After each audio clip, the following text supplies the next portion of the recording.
नमस्कार दोस्तों, नमस्कार कांग्रेस के साथियों, नमस्कार कांग्रेस के जो बहुत बड़े बड़े नेता ही कहते थे मुख्यमंत्री भजनलाल शर्मा पर्ची वाले मुख्यमंत्री है, तो लोग पर्ची वाले मुख्यमंत्री का खेल देख के बाद एक धमाके है। अरे क्या भजनलाल शर्मा इस समय फुल उस स्विंग में बैटिंग कर रहे हैं, समझ में नहीं आ रहा किसी को। डेवलपमेंट के काम एक के बाद एक, और उसके बाद अब तो राजस्थान के अंदर लॉ एंड ऑर्डर कंट्रोल करने के लिए जिस तरीके से मुख्यमंत्री भजनलाल शर्मा ने एक्शन लेने का काम शुरू किया है और उसके अंदर जिम्मेदारी फिक्स कर दी है कि बबुआ ये मान के चलना, वर्दी पहन रखी है तो निश्चित रूप से यदि तुम्हारे जिले के अंदर या तुम्हारे पूरे जोन के अंदर यदि किसी भी तरीके का कोई क्राइम हो गया तो निश्चित रूप से अब उसे के लिए उस जिले का एसपी और उस डिवीजन का आईजी सीधे तौर पे जिम्मेदार होगा।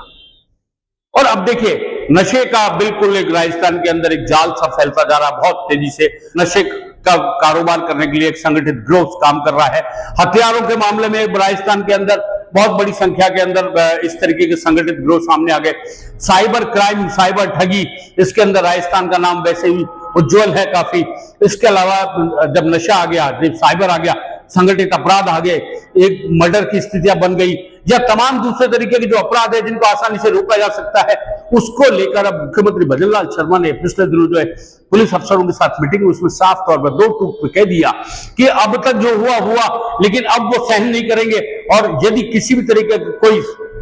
संगठित क्राइम होता है तो निश्चित रूप से दोनों जिम्मेदार होंगे, वो बच नहीं सकेंगे। देखिए राजस्थान के अंदर साइबर क्राइम का एक इतना बड़ा नेटवर्क पूर्वी राजस्थान के भरतपुर वाली साइड में जो चलता था, उसको लेकर पिछले दिनों एक कैंपेन चलाया गया और बड़ी संख्या के अंदर साइबर क्राइम करने वाले ठगों को जो दूसरे फोन कर करके जो ब्लैकमेलिंग, हनी ट्रैपिंग या इस तरीके का डर दिखा के हम जज बोल रहे हैं, पुलिस वाले बोल रहे हैं, सीबीआई ऑफिसर बोल रहे हैं और पैसा ढूंढने का काम करते थे, उनका भंडाफोड़ करके काफी हद तक उसको एक कंट्रोल करने की कोशिश की है। इसी तरीके से राजस्थान के अंदर संगठित अपराध का जो काम चल रहा है, संगठित अपराध के जो ग्रोथ चल रहा है, बड़ी बड़ी गैंगवार होती है, माफिया जो चल रहा है, उसके लिए अब पूरी तरीके से भजनलाल शर्मा ने जिस तरीके से रोक के निर्देश दिए हैं, यदि वो रोक के निर्देश की पालना हो जाती है तो निश्चित रूप से मान के चलिएगा इससे काफी हद तक कंट्रोल हो जाएगा। नशे का कारोबार जिस गति से फैल रहा है उसको देखकर तो आने वाली पीढ़ी के लिए बहुत बड़ा संकट भी खड़ा हो सकता है। नशे के लिए दूसरे जो, और इसके साथ ही मानव तस्करी की जो चीजें होती है,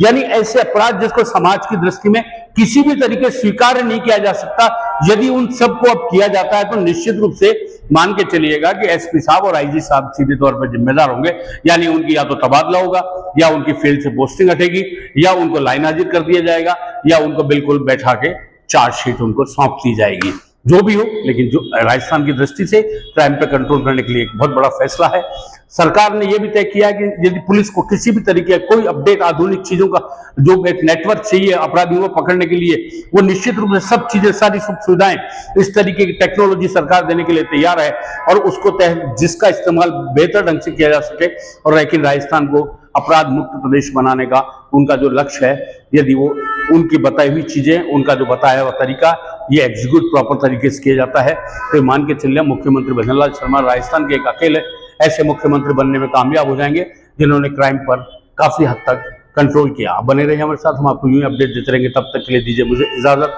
नमस्कार।